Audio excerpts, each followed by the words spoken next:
जाने अनजाने कर्म के द्वारा के विक्रम भी बनता गया है और सिर पर विक्रमों का बोझ बहुत है। तो बाबा कहते अगर विक्रमों का बोझ खत्म करना है, पाप को दग्ध करना है, तो उसका मूल आधार है याद। याद के बगैर विक्रम विनाश नहीं हो सकते। तो बाबा ने कहा तुम बच्चों को स्वदर्शन चक्कर फिराना है और मनमना भाव के मंत्र के द्वारा विक्रम को भस्म करना है। तो बाबा ने कहा तुम चलते फिरते उठते बैठते सिर्फ एक बात की ही याद रहे, ये आपको युक्ति रचना है। कहाँ हमारा बुद्धि और न जाए, सिर्फ एक बात मिल जाए, वो आपको अभ्यास करना है।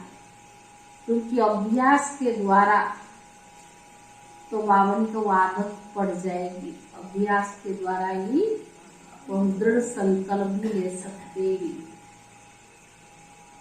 दूसरा बावन का पुरुषोत्तम संगम योग की विशेषताएं कौन सी? हर योग की अपनी अपनी विशेषताएं हैं, लेकिन पुरुषोत्तम संगम योग की विशेषताएं कौन सी?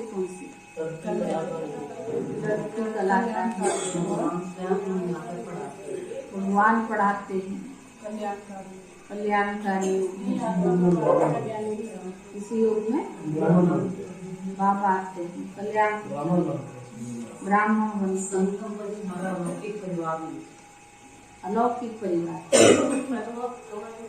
कमाई होती है, आत्मा परमात्मा का मिलन होता है। कल बाबा ने कुंभ का मेला कहा था, इसमें बाबा ने 6-7 बातें बताई।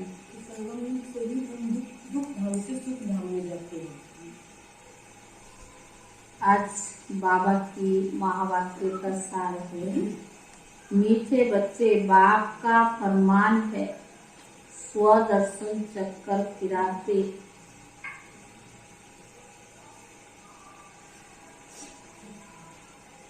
अपना बुद्धियों एक बात से लगाओ। मीठे बच्चे बाप का फरमान है, स्वदर्शन चक्कर फिराते, अपना बुद्धियों एक बात से लगाओ। इससे विक्रम विनाश होंगे, सिर से पापों का बोझ उतर जाएगा। इससे विक्रम विनाश होंगे, सिर से पापों का बोझ उतर जाएगा। प्रश्न है, इस पुरुषोत्तम संगम युग की विशेषताएं कौन सी? इस पुरुषोत्तम संगम युग की विशेषताएं कौन सी? बाबा ने 5 बातें बताई है। पहला है, यह संगम योग ही कल्याणकारी योग है। यह संगम योग ही कल्याणकारी योग है। इसमें ही आत्मा और परमात्मा का सच्चा मेला लगता है।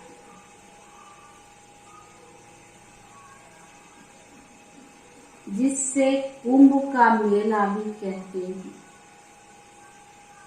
इसमें ही आत्मा और परमात्मा का सच्चा मेला लगता है, जिससे कुंभ का मेला कहते हैं। दूसरा, इस समय ही तुम सच्चे ब्राह्मण बनते।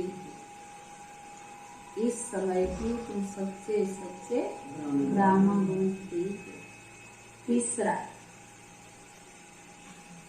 इस संगम युग पर तुम दुख धाम से सुख धाम में जाते। इस संगम युग पर तुम दुख धाम से सुख धाम में जाते, दुखों से छूटते। चौथा, इस समय तुम्हें ज्ञान सागर बाप द्वारा सृष्टि के आदि मध्य अंत का पूरा ज्ञान मिलता है। इस समय तुम्हें ज्ञान सागर बाप द्वारा सृष्टि के आदि मध्य अंत का पूरा ज्ञान मिलता है। नई दुनिया के लिए नया ज्ञान देते हैं। नई दुनिया के लिए नया ज्ञान देते हैं। 5वां, सांभरे से गोरा बनते। सांभरे से गोरा बनते। गीत है, इस पाप की दुनिया से कहीं दूर ले। ओम शांति। मीठे मीठे बच्चों ने गीत सुना और बच्चों की बुद्धि में बैठा हुआ है कि बराबर कलयुग पाप की दुनिया है। इस समय सब पाप ही करते रहते हैं। बाप आकर तुम बच्चों को कलप कलप गति और सदगति देते हैं। जब पति दुनिया को पावन बनाना होता है तब पतित पावन बाप आते हैं, आकर बच्चों को आप समान बनाते हैं। बाप में कौन सा ज्ञान है? सृष्टि, सारे सृष्टि चक्र का ज्ञान है। तुम बच्चे भी इस सृष्टि चक्र को जानते हो। यह सारा चक्र कैसे फिरता है, यह बाप में ज्ञान है। इसीलिए बाबा को ज्ञान का सागर कहा जाता है। वही पतित पावन है। इस चक्कर को समझने से, स्वदर्शन चक्रधारी बनने से तुम चक्रवर्ती राजा रानी बन जाएंगे। तो बुद्धि में सारा दिन यही फिरना चाहिए कि तुम्हारा विक्रम विनाश हो जाए। फिर सतयुग में तुम ये चक्कर नहीं फिराएंगे। वहां स्व अर्थात आत्मा को सृष्टि चक्र का ज्ञान ही नहीं होता, ना सतयुग में ना कलयुग में। ज्ञान कब होता है? वास्तव में बाबा ने कहा यह ज्ञान सिर्फ संगम युग पर तुमको मिलता है। संगम युग की बहुत महिमा है। कुंभ का मेला करते हैं। वास्तव में ज्ञान सागर नदियों का मेला अर्थात परमात्मा और आत्मा का मेला है। वह कुंभ का मेला भक्ति मार्ग का है। यह आत्मा और परमात्मा का मेला ये स्वाहा बने कल्याणकारी संगम युग पर ही होता है। जबकि तुम दुखों से छूट सुख में जाते हो। इसीलिए बाप को दुख करता सुख करता भी कहा जाता है।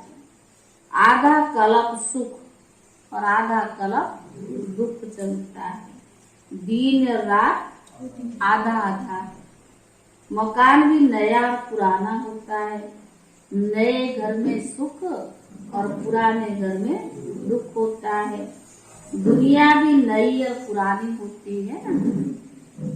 आधा कल्प सुख रहता है, फिर मध्य से दुख शुरू होता है। दुख के बाद फिर सुख होता है। दुख धाम से फिर सुख धाम कौन बनाता है? कौन बनाता है? यह दुनिया भर में कोई भी नहीं जानते। मनुष्य तो घोर अंधियारे में है। सतियों को बहुत लंबा समय दे दिया है। अगर सतियुग की आयु बड़ी हो तो आदमी कितनी होनी चाहिए? अगर आयु बड़ा कर दे तो फिर मनुष्य भी तो बढ़ेंगे ना। वापस तो कोई भी जा नहीं सकता, सबको इकट्ठा होना ही है। वापिस तब जाए जब बाप आकर घर का रास्ता होता है। तुम जानते हो हम 84 जन्म का चक्कर लगा कर आए। सतयुग त्रेता में हमने कितने जन्म लिए? वहाँ कितने वर्ष कौन कौन राज्य करते हैं, सारा तुम्हारी बुद्धि में है। सतयुग में है 16 कला संपूर्ण, फिर 14 कला, फिर उतरती कला तो होती है। इस समय बहुत दुख है, दुख होती है पुरानी दुनिया में। सतयुग को नई दुनिया और कलयुग को पुरानी दुनिया कहा जाता है।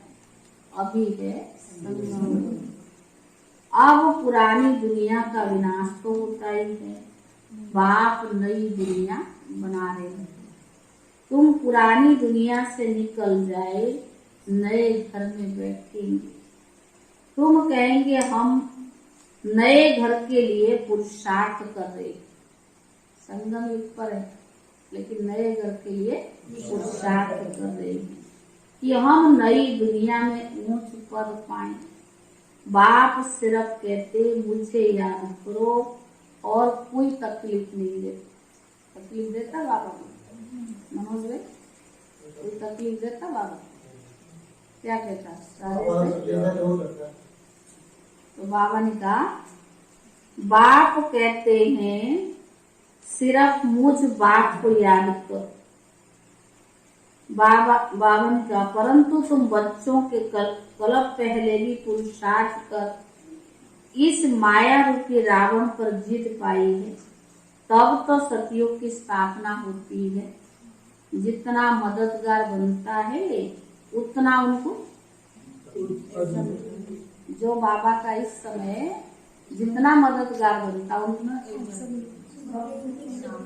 बावन का उनको इजाफा भी इतना ही मिलता है।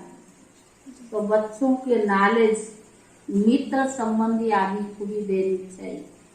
बाप का फरमान है मुझे याद करो, क्योंकि आधा कल्प के विक्रमों का बोझ सिर पर है। तो बावन का उनको भस्म करने का और कोई उपाय नहीं सिवाय बाप की याद। भले गंगा जमुना को पतित पावनी कहते हैं, समझते हम पावन हो जाएंगे, परंतु पानी से पाप कैसे कटेंगे? यह पतित दुनिया तब सब पुकारते हैं पतित पावन आकर सतयुग की स्थापना करो। सो तो सिवाय बाप के कोई भी स्थापना कर न सके। तो कोई नई दुनिया, बाबा ने कहा यह है नई दुनिया के लिए नया ज्ञान देने वाला तो एक ही बाप है। श्री कृष्ण ने ज्ञान नहीं दिया, ज्ञान कौन दे रहा? श्री कृष्ण तो पतित पावन नहीं कहा जाता। पतित पावन तो एक ही परम पिता परमात्मा है, जो पुनर्जन्म रहित है। तुम जानते हो श्री कृष्णपुरी कोई विष्णुपुरी कहा जाता है। श्री कृष्ण को राजधानी अपनी, राधे की राजधानी अपनी, श्री कृष्ण की राजधानी अपनी, राधे की राजधानी अपनी, फिर इन्हों की आपस में सगाई होती है।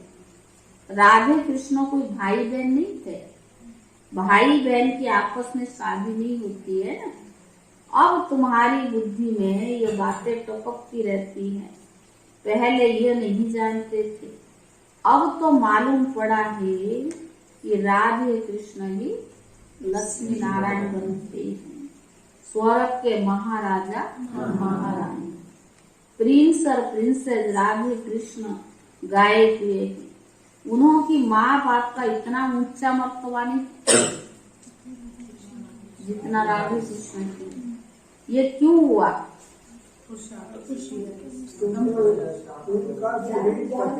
पतित था, सेकेंड क्लास है ना।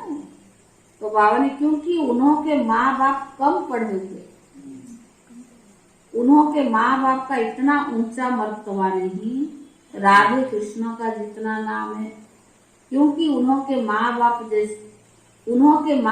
का तो जैसा नाम है ही नहीं। वास्तव में जिसने जन्म दिया उनका नाम तो बहुत होना चाहिए, परंतु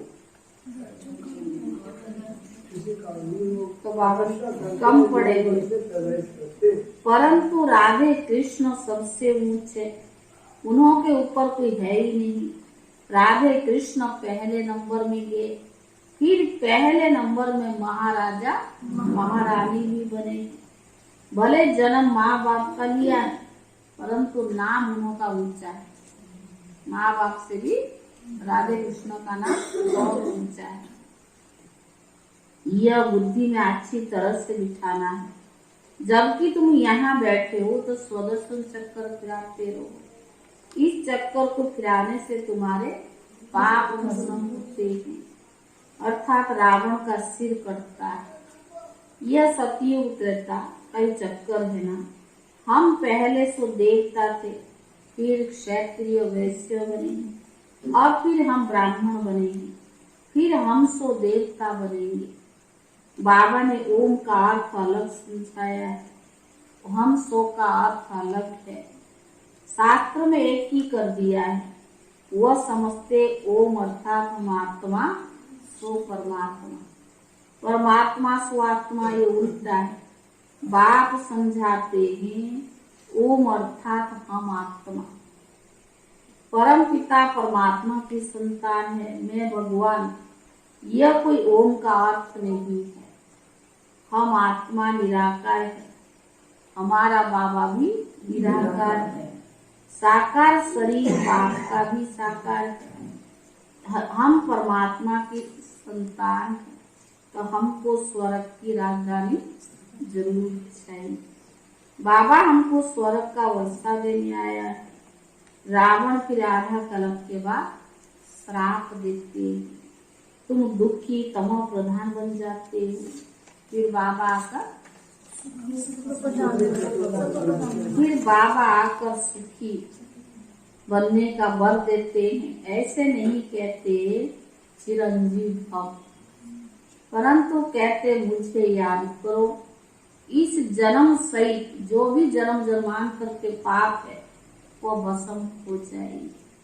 इसको योग अग्नि कहा जाता है। रावण राज्य में सबको पति शरीर जरूर बनना है।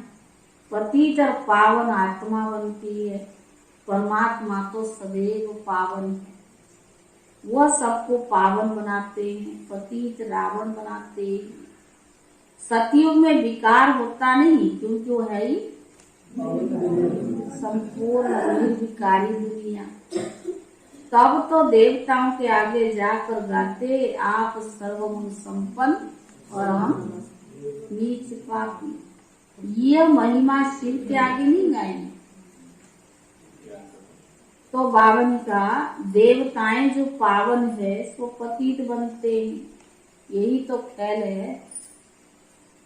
तो बाबा ने कहा बाप सुख धाम बनाते हैं, शिव को बाप कहते हैं। शालिग्राम अलग है, रुद्र यज्ञ में बड़ा लिंग बनाते हैं, बाकी छोटे छोटे शालिग्राम बनाते हैं। हम आत्मा 84 जन्म लेते हैं। फिर बाबा ने कहा दूसरे धर्म वालों के लिए 84 जन्म नहीं कहेंगे। सिख धर्म वाले 500 वर्ष में कितने जन्म लेते होंगे और हम कितने लेते हैं। ये बाप समझाते हैं ब्राह्मणों की चोटी मशहूर है। सच्चे ब्राह्मण होते हैं संगम युग पर। यह तो कल्याणकारी संगम युग है। यहाँ ही तुम सबका कल्याण होता है। रावण अकल्याण करते हैं और बाप आकर कल्याण करते हैं। तो बाप की मत पर चलकर कल्याण तो करना चाहिए। श्रीमत अर्थात श्री भगवान वाच, श्री बाबा जन्म नहीं लेते हैं, वो प्रवेश करते हैं। जन्म तब कहे जो पालना ले, वो कभी पालना नहीं लेते। सिर्फ कहते मेरी श्रीमत पर चलो, स्वर्ग के तुम मालिक ही बनो।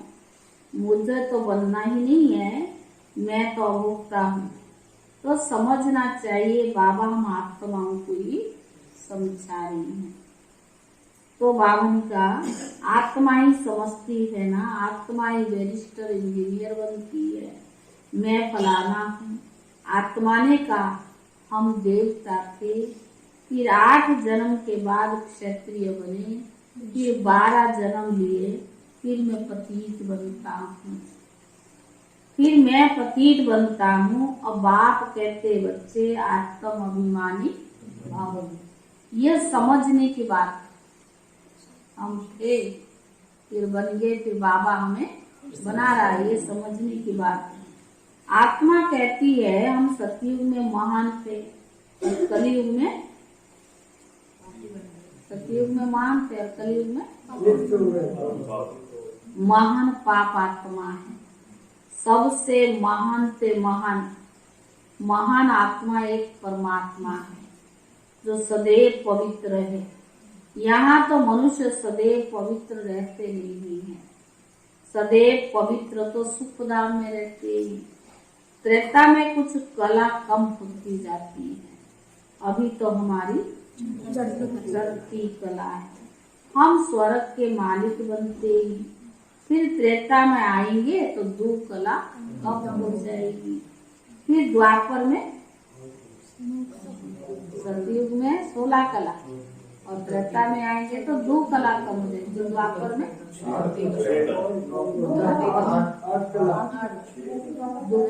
द्वापर में 5 विकारों का ग्रहण लगने से काले हो जाते हैं। सूर्य को ग्रहण लगता, चंद्रमा को लगता, कैसे हो जाता? काले हो जाते हैं। अभी बाप कहते हैं 5 विकारों का दान दे दो तो ग्रहण उतर जाए। बाबा ने कहा फिर तुम सतयुग में संपूर्ण देवता बन जाओगे। पहला पहला तो दे अभिमान को छोड़ो, काम विकार का दान दे दो। अंत में आकर नष्टो महातो बनना होता है। अभी तो आत्माओं को स्मृति आई है। हमने बराबर 84 जन्म हो गए। द्वापर ने रावण ने श्राप किया है, इसीलिए सब दुखी है। क्या द्वापर के राजा रानी आदि बीमार नहीं पड़ते होंगे? पूछ रहा था। इतनी बीमारी नहीं। यह भी तो दुख हुआ ना। यह है ही दुख की दुनिया। सतयुग है ही सुखदान। तो बाबा ने कहा भगवान की श्रीमत तो माननी चाहिए नहीं? पूछ रहा बाबा। बेहद का बाप की जो मत नहीं मानते उन्हें क्या कहा जाए? बाबा ने तो उन्हें महान कपूत कहा जाता है। कपूत कपूत बच्चे के पास कपूत बच्चे को बाप से क्या वर्षा मिले? सपूत बच्चे वर्षा भी अच्छा लेते हैं, जो खुद पवित्र बन औरों को पवित्र बनाते हैं। बेहद का बाप आत्माओं को पढ़ाते हैं। हे आत्माएं, तुम कान से सुनती हो? कहाँ है? कहाँ? कहते हाँ बाबा, हम आपकी श्रीमत पर जरूर श्रेष्ठ बनी। ऊंचते ऊंचा भगवान है तो जरूर पद भी तो ऊंचते ऊंचा देंगे ना। स्वर्ग का वर्षा देते हैं आधा कल्प के लिए। लौकिक बाप से तो हद का वर्षा मिलता है। अलग काल का सुख है, कलियुग के काक विष्टा के समान सुख। इसीलिए सन्यासी दरबार छोड़ देते हैं। वो ग्रस्त धर्म को नहीं मानते हैं। ग्रस्त धर्म तो सतयुग में। तुम जानते हो हम इस पढ़ाई से विष्णुपुरी में जाते हैं। उसके लिए ही परमात्मा हमको पढ़ा रहे। ये पढ़ाई मोस्ट वैल्यूबल, क्योंकि इस पढ़ाई से ही विष्णुपुरी में जाएंगे। भक्तों को पता ही नहीं कि भगवान कौन है, उनका कर्तव्य कौन सा है, कैसे वो पति से पावन बनाते हैं। अभी तुम बच्चे पावन बन रहे हो। दुनिया इस पतित पावन बाप को याद करती है। अभी तुम बच्चे संगम युग पर खड़े हो। बाकी तो सब कलयुग में है। वो समझते कलयुग अर्जुन बच्चा है। तुम जानते हो कलयुग का वो विनाश होने पर अब तुम्हें सतयुग में जाना है। बाबा ने तुम्हें स्मृति दिलाई है। मैं कलप कलप तुमको वर्षा देता हूँ। तो बच्चों को पूरा वर्षा लेना चाहिए ना। तो बाप ऐसे थोड़ी कहते कि यहीं बैठ जाओ, घर भले घर ग्रस्त में रहो, सिर्फ स्वदर्शन चक्कर फिराते रहो और नष्टो महा को जाओ, एक बाप दूसरा ना कोई।